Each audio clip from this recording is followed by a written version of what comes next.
But from our conversation, it might seem as though we are only focusing on the women, but the current situation at the moment, especially with the cutting of funds by the United States government, it's affecting everyone. True. So maybe just take us through the situation on the ground. What has been your experience just from that announcement up until now? What has been the changes that you have seen? Okay. First and foremost, when that announcement was made, we were all in shock. It was just after the holidays. People had spent a lot. We had enjoyed our holidays, and it was a bomb to the country. It was a bomb to the country. So we do realize, when we were told we don't have funding anymore, the first thing that comes to mind, how will I survive? Within your household, or look for a professional. We even have organizations or some groups that offer support to individuals just to help them maintain their social, emotional, and psychological well-being. So in relation to that, we always encourage people to be open and not to stress on their own. Okay. Majority do isolate. And when you isolate, your mind can be so disastrous for you. So it is important for people to engage with those who are close to them and their families.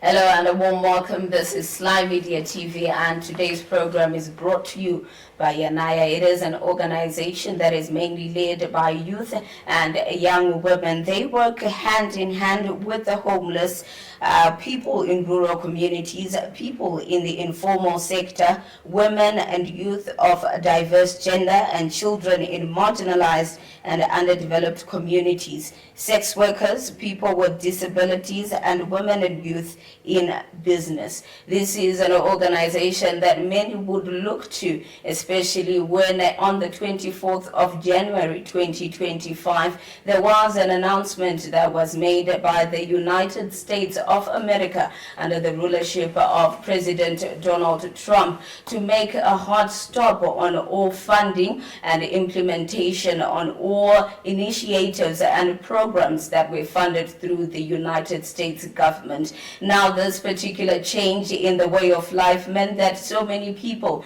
had to lose their jobs, and also access to some of the medication had to be halted as a number of clinics were closed down, as well as many other programs. Now, with the sudden change in lifestyle, it means that a lot of mental health issues come into play, and Yanaya gave us a very lovely young lady to come through and help us look into this matter in detail and hopefully get to learn a lot. Vungai, how are you, and welcome to the program. Thank you, Sandra. I'm well. How are you? I'm actually good. So just to start off as an icebreaker, tell us about the work that you are doing in conjunction with Yanaya.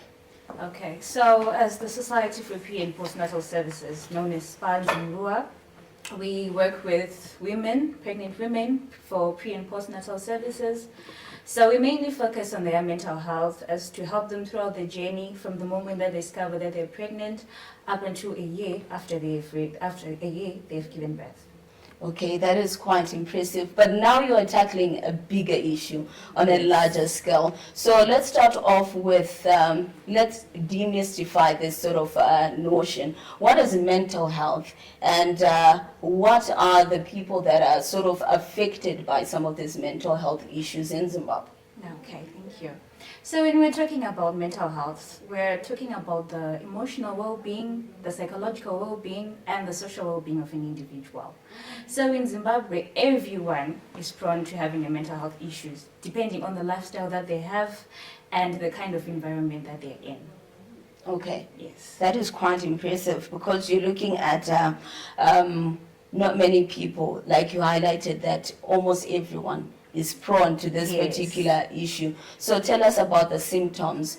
Is it the same for everyone, or it depends with the kind of sort of environment that they're in? So with mental health issues, it depends with an individual.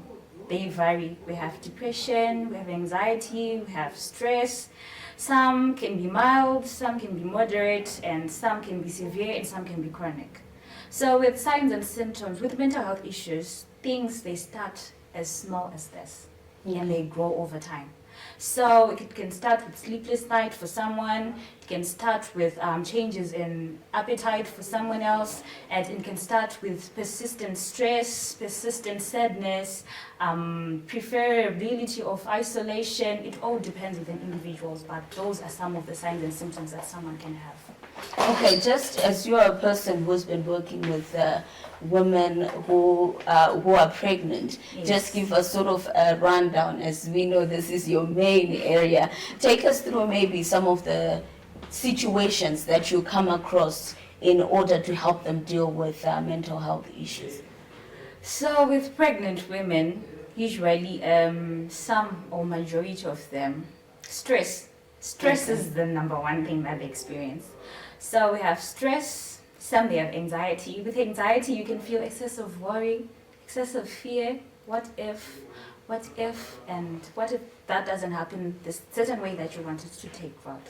So they also experience depression, but like I've said, these things, they grow over time. It can start as stress, develop into depression, and some even experience what we call PTSD, which is post-traumatic stress disorder.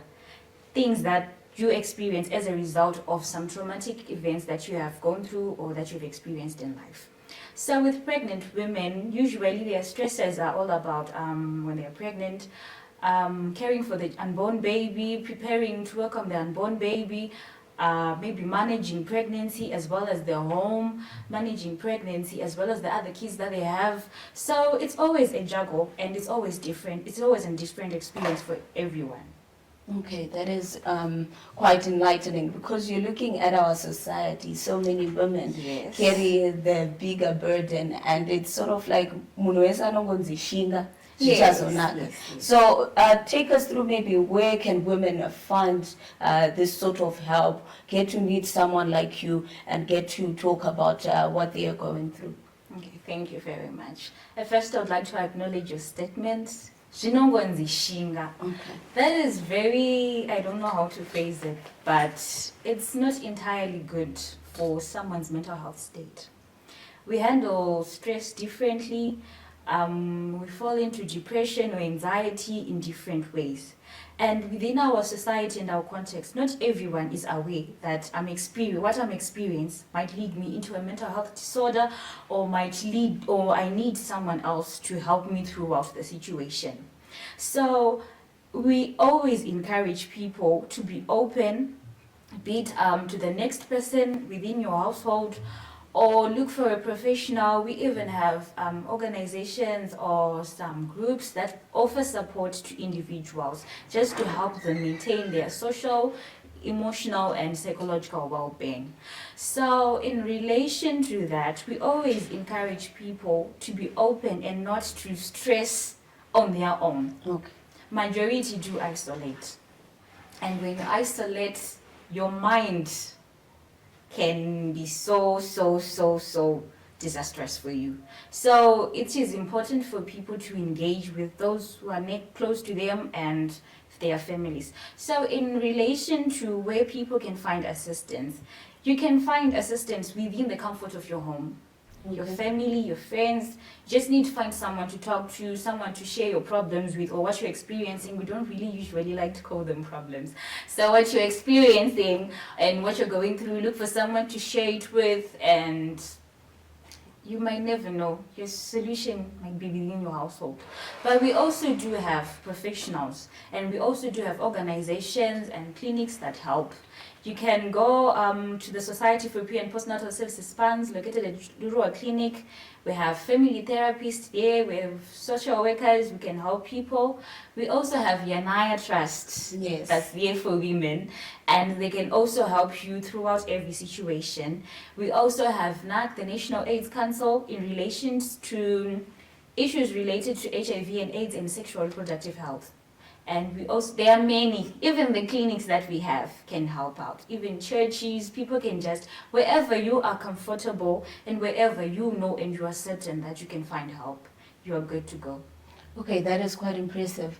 But from our conversation, it might seem as though we are only focusing on the women, but the current situation at the moment, especially with the cutting of funds by the United States government, it's affecting everyone. True. So maybe just take us through the situation on the ground. What has been your experience just from that announcement up until now? What has been the changes that you have seen? Okay.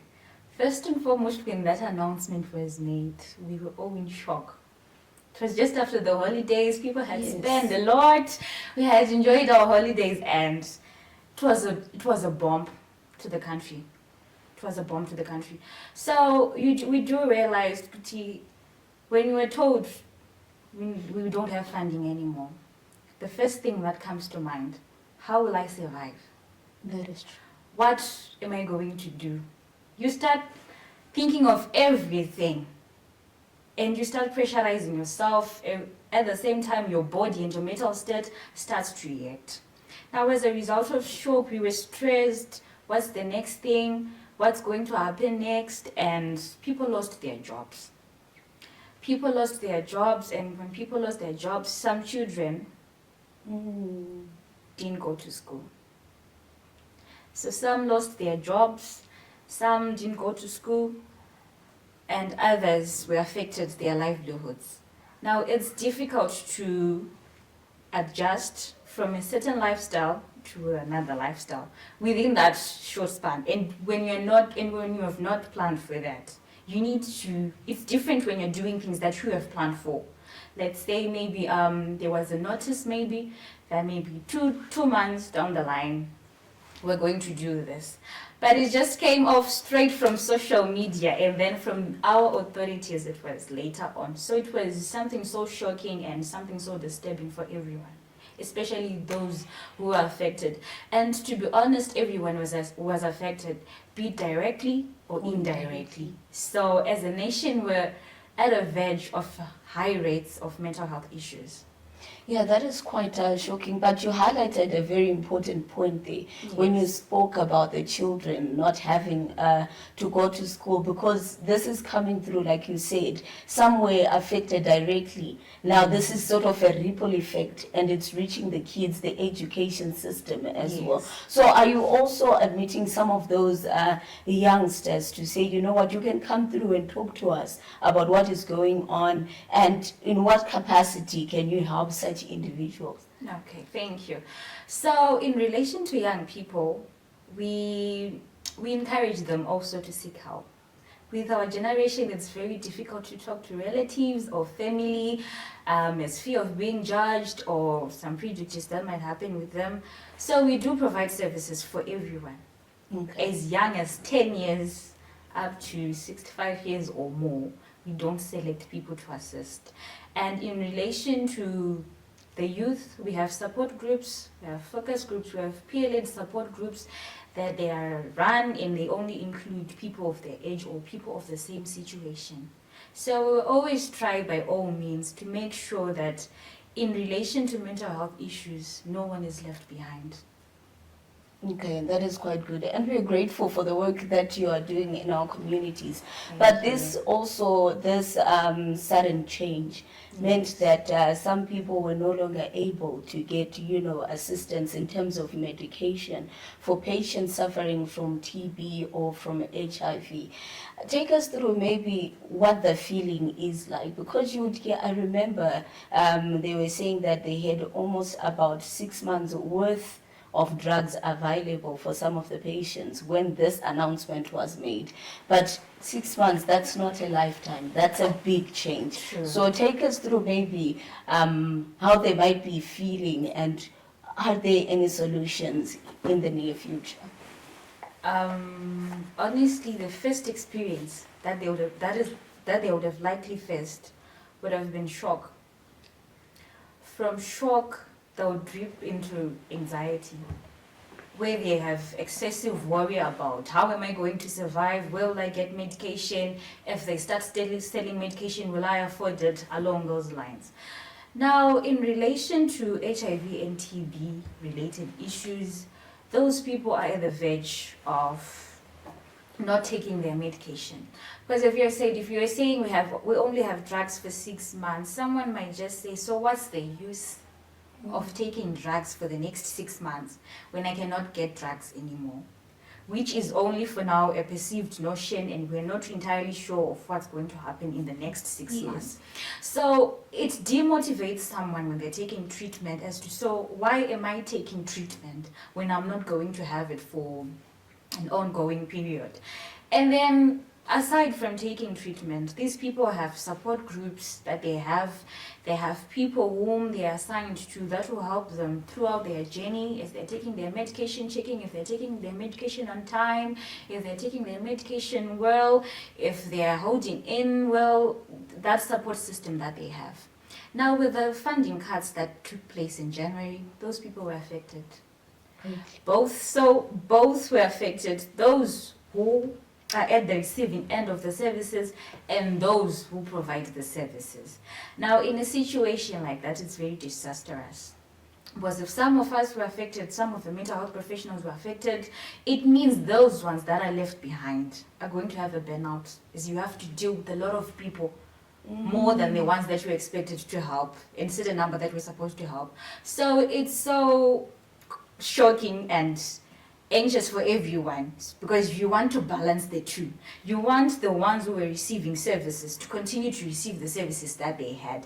At the same time, as an affected employee or as an affected person who works within the mental health system, you want to help those ones, and you also have your own issues, as we are all not so sure where we stand up today. That's a lot to take in, because you're letting us know that it's not just the ones at the receiving end, but also the service providers as well have been affected by this sort of change in the way of life. Let's talk about strategies. Are we seeing any strategies as of yet? Implementation? How are we coping with this sort of change? Okay. I think first and foremost, I would like to appreciate everyone who has decided to take action pertaining the situation that we're currently facing in Zimbabwe.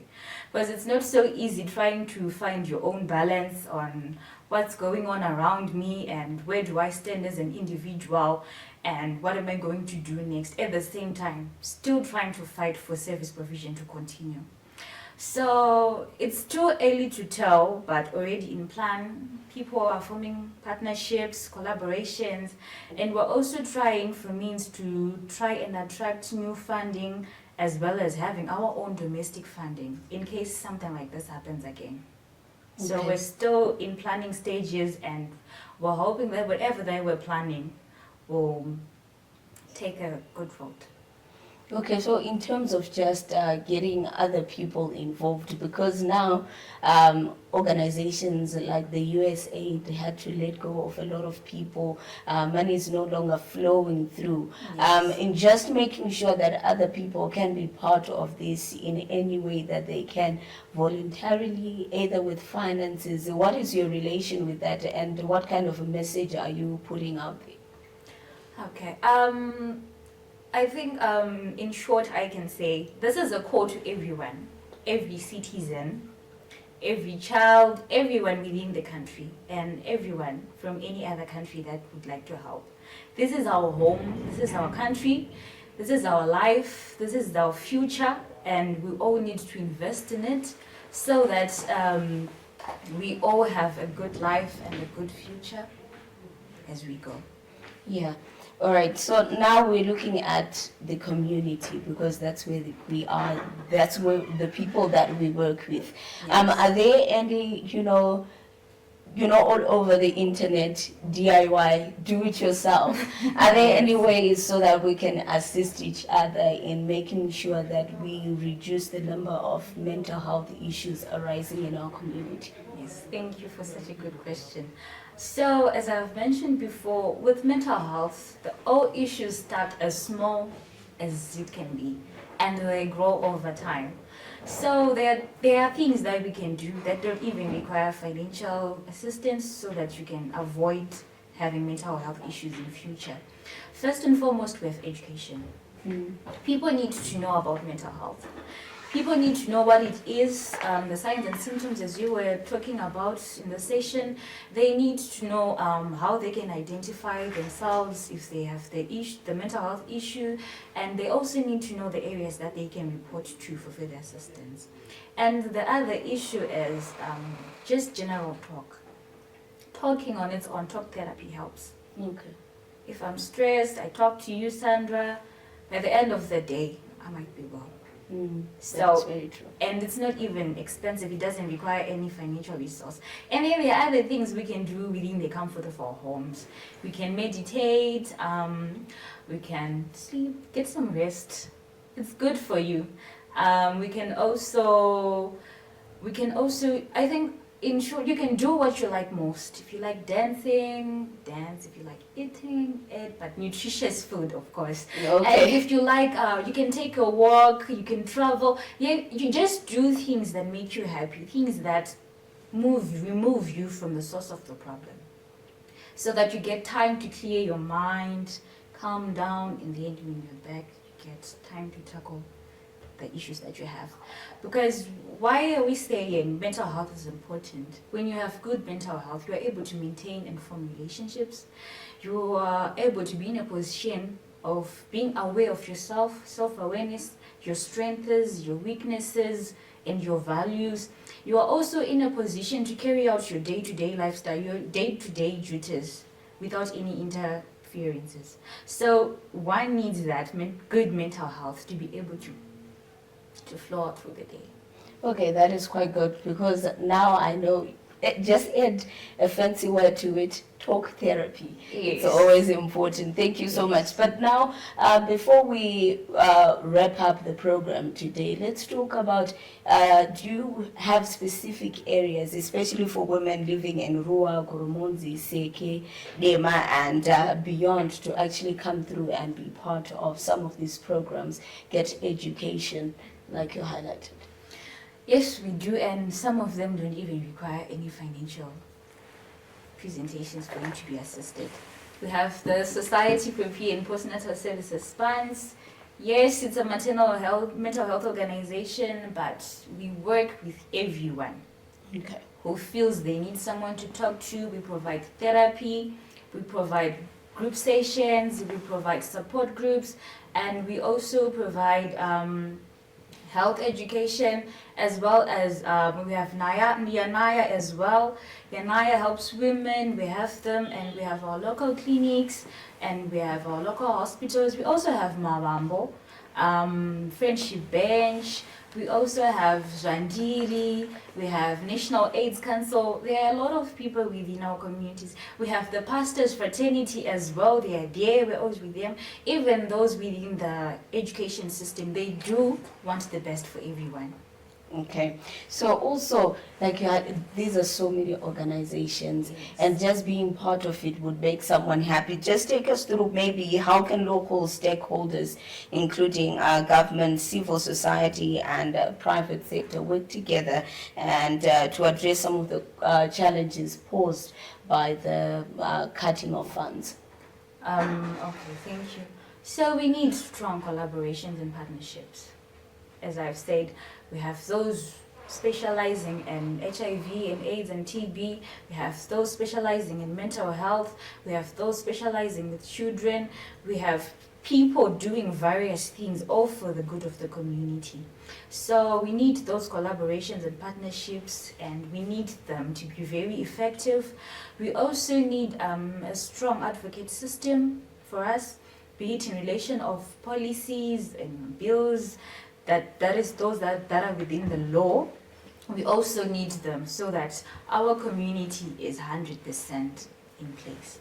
Okay, so in terms of learning more about mental health issues, do you have specific dates where you host some of the classes? Do you have brochures, online classes?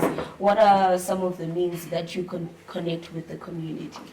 So we connect with the community through anything that is available, especially physical communication. On Mondays to Fridays, we have mental health education classes every day in the morning.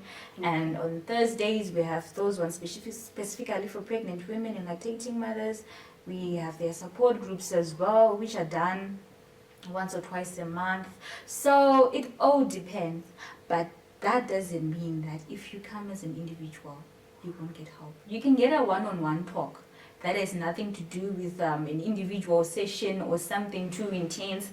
But if you want to know anything, just being eager to know more means something, and it's a very good step. So the fact that you just want to and you come, you definitely get the assistance that you need. So we encourage people to utilize the services that are available as they are free, and people to know what is really going on around them, to be self-aware and to understand the importance of their mental health, and always interact with the services that they have. Make use of the services that are around you. Thank you. Okay, thank you so much, Vungai, for coming through and having this talk with us. Thank you so much for having me. Okay, that's it for now. Vungai was here today representing Yanaya and giving us enlightenment in terms of mental health issues in accordance with the recent fund cutting by the United States government under President Donald Trump. Thank you so much for joining us. We hope to see you again next time.